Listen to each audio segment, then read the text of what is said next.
ಹಣ್ಣುಗಳನ್ನು ತಿನ್ನೋದು ಆರೋಗ್ಯಕ್ಕೆ ತುಂಬಾ ಒಳ್ಳೆಯದು. ಇದು ನಮ್ಮೆಲ್ರಿಗೂ ಗೊತ್ತಿರುವಂಥ ವಿಚಾರನೇ. ಆದರೂ ಕೆಲವೊಮ್ಮೆ ಹಣ್ಣುಗಳನ್ನು ತಿನ್ನೋದಕ್ಕೆ ಸ್ವಲ್ಪ ಆಲಸ್ಯ ಬರುತ್ತೆ. ಕಾರಣ ಅದರ ಸಿಪ್ಪೆಯನ್ನು ಕ್ಲೀನಾಗಿ ತೆಗಿಬೇಕು, ಬೀಜಗಳನ್ನು ತೆಗಿಬೇಕು, ಈ ಥರದ್ದೆಲ್ಲ ಇರುತ್ತೆ. ಹಾಗಾಗಿ ನಾನಿವತ್ತು ಒಂದು ಐಡಿಯಾವನ್ನು ಮಾಡಿದೆ.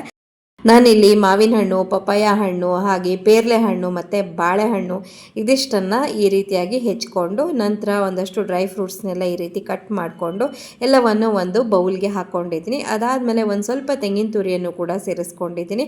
1-2 ಟೀ ಸ್ಪೂನ್ ಆಗುವಷ್ಟು ಸಕ್ಕರೆಯನ್ನು ಕೂಡ ಸೇರಿಸ್ಕೊಂಡಿದ್ದೀನಿ. ಸಕ್ಕರೆ ಬದಲಾಗಿ ಜೇನುತುಪ್ಪವನ್ನು ಕೂಡ ಸೇರಿಸ್ಕೊಳ್ಬಹುದು, ನಿಮ್ಮ ಇಷ್ಟದನುಸಾರ ಮಾಡ್ಕೊಳ್ಳಿ. ನಂತರ ಈ ರೀತಿಯಾಗಿ ಎಲ್ಲವನ್ನು ಚೆನ್ನಾಗಿ ಮಿಕ್ಸ್ ಮಾಡ್ಕೊಳ್ಳಿ. ಮಿಕ್ಸ್ ಮಾಡ್ಕೊಂಡಿದ ನಂತರ ಒಂದು ಪ್ಲೇಟ್ಗೆ ಅದನ್ನು ಸರ್ವ್ ಮಾಡಿ ತಿನ್ನೋಕ್ಕೆ ಕೊಟ್ಬಿಡಿ.